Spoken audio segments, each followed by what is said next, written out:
Hello everyone, it's Jade from Boho Bookworm. I am out enjoying my lunch break, enjoying this beautiful weather. It's the last day of the sunshine for a while. Tomorrow it's going to go back to being wet and rainy in the UK, and I have just found this gorgeous little spot. Got a nice little bench. There's just down there there's a pond with a little waterfall that I can hear just slightly. The birds are singing. I am so close to finishing You by Caroline Kepnes, and I'm very sad about that, to be honest. So once I finish it, I mean right now it's all going batshit crazy in this book and I have no idea how it's going to end. Obviously something's going to happen that leads on to another book, which I'm very much excited for. But then after I finish this, it's time to start a new book, and the only books I really have at home that I haven't read are all thrillers and horrors.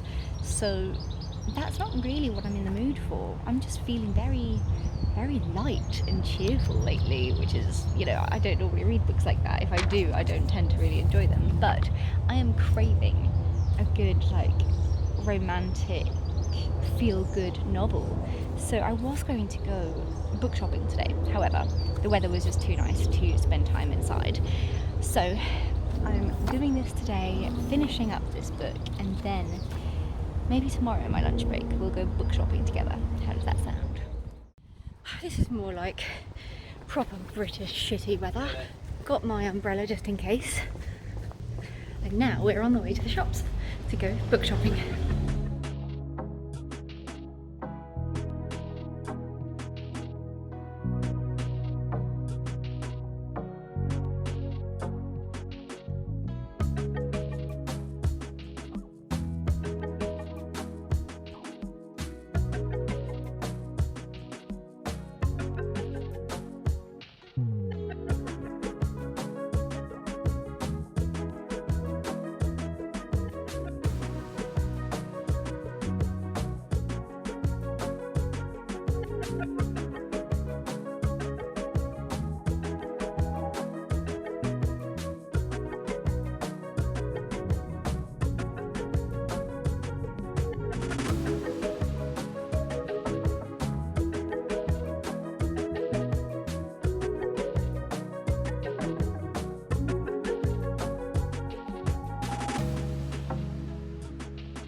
We are back from the shops, and I got not one but two books. Oh, by the way, I'm not wearing makeup. I'm not taking my glasses off today because I am not wearing makeup and I feel like absolute shite. Also, I mean, look at that. That's the wonderful thing about wearing grey dresses with sleeves. They need to invent something for this. Someone said to me, why don't you just put panty liners by your armpits? So, I mean, it seems to be the only solution unless you want to get Botox there, which is apparently is a thing and stops you from sweating. Or just don't wear grey dresses, apparently. I mean, I'm not a sweaty person anyway, so it just annoys me. I go for a walk and now I look like a drowned rat. Didn't have to use my umbrella though, so there is that. And I even got a little bit of time in the garden. I went to Waterstones and there was a very helpful woman there. She had this cool bookish top on. I'm pretty sure her name was Megan. Hello Megan, if you're watching, because I did give her the name to Boho Bookworm.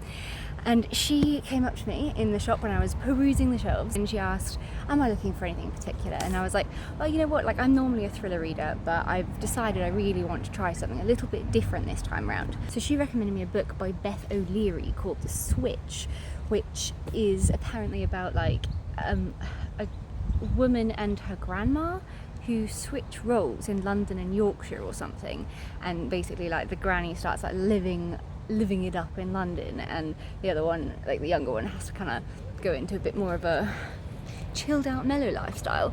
But it didn't really sound up my street. But she said that there is also another book by her called The Flat Share, which I'm sure I actually had a copy of back in South Africa, but sadly I didn't bring books with me from South Africa. So I mean, I love the cover. That is my little dream. A bed, an open book, some plants. Only thing that's missing is a glass of wine, funnily enough. But it sounded really good actually. So this is a book about Leon and Tiffy, and basically I think they work different shifts or something, and they share the same bed but they've never met. All of their friends think that they're absolutely mad. Leon occupies the one bed flat while Tiffy's at work during the day, and then she has the run of the place the rest of the time, but they have never met each other, so I can imagine it would be quite nice when they finally do meet, and perhaps, who knows, they might have a little bit of a, you know, going on. So one of my favourite authors, Claire McIntosh, said original, funny and touching, read it. I do trust her. Sunday Express said A Sleepless in Seattle for the 21st century. The new Jojo Moyes said Cosmopolitan, and You Will Love It says Marion Keyes. So I'm going to give this one a go, a little bit of something different for Boho Bookworm. But of course, so there was like this buy two get one half price deal thing going on there, right? And because I mentioned that I love a thriller, it would help if I put it the right way around.